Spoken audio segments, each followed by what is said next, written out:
के साथ मौजूद हैं वरिष्ठ पत्रकार विपिन शर्मा जी। विपिन शर्मा जी, मैं केवल ये समझना चाह रहा हूं कि इस रिपोर्ट में जिस तरीके से रॉ को जेम्स बॉन्ड बना दिया गया है और कुछ तथ्य हैं, कुछ उसमें मिली भगत है, कुछ मिलावट है, उसके बाद ये रिपोर्ट तैयार की गई है, आप इससे कितना इत्तेफाक रखते हैं? देखिए, मेरे से पहले जो दो वरिष्ठ विश्लेषकों ने, जो रक्षा विशेषज्ञ भी हैं, तो उन्होंने जब अपने विचार रखे, मैं पूरी तरह से उनके साथ इत्तेफाक रखता हूं, क्योंकि मुद्दा गंभीर है और मैं चाहता हूं आपके सम्मानित दर्शकों तक ये बात पहुंचे।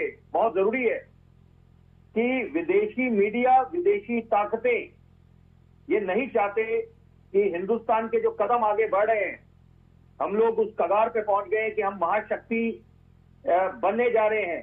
अभी विश्व की 5वीं बड़ी महाशक्ति है, आर्थिक महाशक्ति है, और आने वाले वक्त में, जैसे कि देश के माननीय प्रधानमंत्री ने बोला है कि हम लोग विश्व की 3री सबसे बड़ी आर्थिक महाशक्ति बनेंगे, तो ये नया हिंदुस्तान है, न्यू इंडिया है। यहाँ पर ये दुश्मनों को उन्हीं की भाषा में जवाब देना जानता है।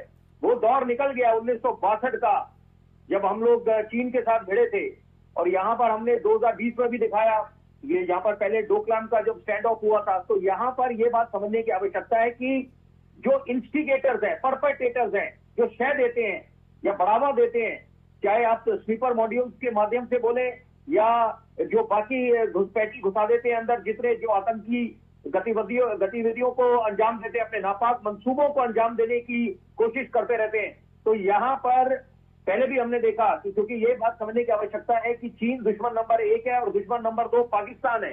तो यहाँ पर जो ये दावा करा जा रहा है, और हम लोग विदेशी मीडिया पे बिल्कुल भरोसा नहीं जताते, वो बिल्कुल उसको हम सरे से खारिज करते हैं। विपिन जी, एक सवाल और उठ रहा है इस रिपोर्ट के साथ। विपिन जी, वहां पर अगर हम वहां की बात करें, विपिन जी, जो वहां पर मेरी आवाज आ रही है आपको? की जो नीतियों में खामियां है वो उनको दिखती नहीं है। यहाँ पर ये लोग चाहते हैं कि यहाँ पर किसी तरह से अंतरकलह मचे, आपस में गृह युद्ध छिड़े, तो वो हम होने नहीं देंगे। विपिन जी, इस रिपोर्ट में एक बार बार उल्लेखित किया जा रहा है कि ये जो मुस्लिम आतंकवादियों को मारा जा रहा है, इससे ये अंदाजा लगाया जा रहा है, फाइनेंशियल एक्सप्रेस की बात की जाए या गार्जियन की बात की जाए, ये अखबार इस तरीके से प्रोपेगेंडा फैला रहे हैं कि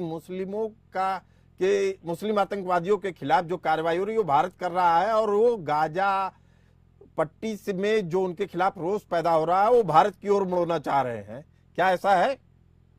मैं आपका सवाल बहुत अहमियत रखता है, आप बधाई के पात्र। मैं यही इंतजार कर रहा था आप ये सवाल पूछे। देखिए, ये एक फेक नैरेटिव स्प्रेड करा जा रहा है और एक गलत परसेप्शन है ये कि यहाँ पर कि हिंदुस्तान, अगर हम यहाँ पर अल्पसंख्यकों की भी बात करें या बहुसंख्यकों की बात करें, सब महफूज है, सुरक्षित है। और यही अगर हम चीन की बात करें, वहां अल्पसंख्यकों का क्या हाल है, पाकिस्तान में क्या हाल है। तो ये जो विदेशी मीडिया है, इनका प्रोपेगेंडा है, फेक प्रोपेगेंडा है, फेक नैरेटिव है, फेक नैरेटिव है। आपको बताया, इस रिपोर्ट में एक किस्सा है